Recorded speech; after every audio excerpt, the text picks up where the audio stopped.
Okay, as requested, here's a video on my jerkbait rod that I'm using. I get a lot of questions about people getting into lure fishing. People are realising that about jerkbait fishing and that you use heavier gear, heavier rods, bigger lures, and they want to know what I use. For the past I don't know, 7 months I've been using this BFT Roots. I asked Martin at the lounge if he could get me a better rod than the one I was using. The one I was using wasn't quite up to the task of casting baits. It was okay, you didn't quite get the distance, so I wanted a slightly heavier rod. However, I didn't want something, when I say heavier I mean heavier casting rating, but I didn't want some big lump of wood that were just too heavy, so he got me this BFT Roots 6'7" rod. It's designed by Jimmy Lindahl of CWC fishing team, and I believe it's made in America by the American tackle company. I believe the rod's made there, and these rods are used by a lot of guys in Scandinavia, I'm led to believe. You've probably seen them on some of the Canal Gratis videos, and the CWC guys using this kind of rod. Like I say, it's 6'7", heavy jerkbait rod. It's 160 gram casting weight, so you're casting bigger lures, like I say, squirrely baits, buster jerk. It's perfect for buster jerk. Your reel eels, get some distance on those. Strike Pro wolf tails that I'm using. I've just recently got the pig shads. I've been using those, and it's casts those really well. Gets a lot of distance, but mainly it's a jerkbait rod. It's a really light rod. I compared it to Eddie's got a similar rod. I think it's a Dave Lum Axiom, and while similar build, I think the Axiom's a little bit longer. I think it's 7 foot. It feels a lot heavier than this rod. This one feels really light. Small, low profile bait caster by Okuma, I can't even say it, Okuma Komodo 350, and it's really light, but at the same time it's got a lot of backbone. It's a real solid rod. Second, you can see if I put some pressure on the rod. Real strong rod, real solid. That's line stripping off there. That's as long. You know what I mean? A lot of power there, which means you can whack a bait out. And what you might have with a lure rod is you might have like let's say a soft action. So your end of your rod and quite far down the spine of your rod. Like my Grays G light. I know it's a total different rating. My Grays G light is a little small, soft and floppy. Soft action rod. This is a jerkbait rod, so it's really stiff.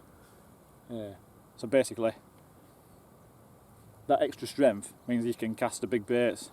If you had a soft and floppy rod, when you tried to cast, your rod would just bend and you wouldn't get the distance. And your other reason for having a stiff rod rather than a really soft end is when you actually work a lure. With a jerkbait rod, you don't hold it up in the air and you have your reel that way like you might do on a standard fixed spool rod. You hold your rod the other way around and you don't point your rod up in the air, you point it down virtually at the floor.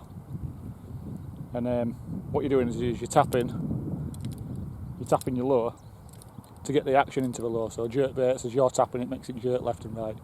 Squirrely baits makes it dig in, pause, dig in and pause. So every tap is making the lure work and do something.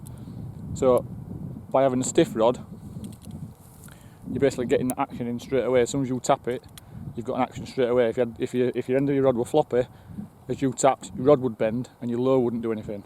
So basically that's what a jerkbait rod does. So you're using that strength of the rod all the way through to help you cast. And like I say, my previous rod, which was supposedly rated at 150 gram, I rated it roughly about 100 grams, and it would come to about 100 grams. Smaller jerkbaits, it were okay, but if you used the slightly larger ones, yeah, you were in trouble. You couldn't cast them a distance. You could only slowly lob something out, like the 147 gram Savage Gear reel eel. you can only slowly lob it out. Whereas this one you can cast it out properly and get as much distance as you really could. Baits and buster jerks, you can cast just, well, yeah, to the other side of the river. So yeah, so far I've used it for let's say 6 months or something like that, I think now. Caught plenty of fish on it, cast thousands of times, used the jerkbait, so I'm pretty confident that I can do a review on it by now. I didn't want to do it too early and tell you to all go out and buy a rod that wasn't suitable, but I'm happy that this is suitable. I'm happy it's suitable for somebody who's starting, who might want to leapfrog the smaller 100 gram range and go straight for a big low rod. But I'm also confident it's a good rod for people who've been low fishing a while. If you've been low fishing a while and you want to buy a nice rod, great, really nice rod. It's the next price bracket up. It's not the cheapo, like what I started years ago, where you get the cheapo rod off the market and you get the 50 or 60 pound rod. It's the next price bracket up, so you know you're buying a bit more quality. And I'm really happy with it. It's had some nice fish. Just recently, I had my first 10 kilo, 22 pound pike on it, so that was really nice. Handled it really well. Still had a bit of give. And the pike smacked it, rod bent round, so you got a bit of something to play. It's not too stiff. So there you go, that's a typical lure I'm going to be using. You know I use it all the time, top 5. I mean, you've seen that in umpteen videos. One of my top 5, squirrely bait, buster jerk, Strike Pro wolf tail, real eel and 4-play. 4-play is probably a little bit light for this, at 52 grams, but it does cast it. It doesn't cast it miles. So if you're only fishing 4-plays, which are like I say 52 grams, then you only want to be looking at up to 100 gram rod, which is what I used to use. When you're using these more and more often, and if you're buying squirrely baits, you want a bigger rod. Like I say, this is what you're going to be casting it with. I'm not sure if how much you'll see of this, but we'll see if you can see what distance I kind of get into it using a better rod.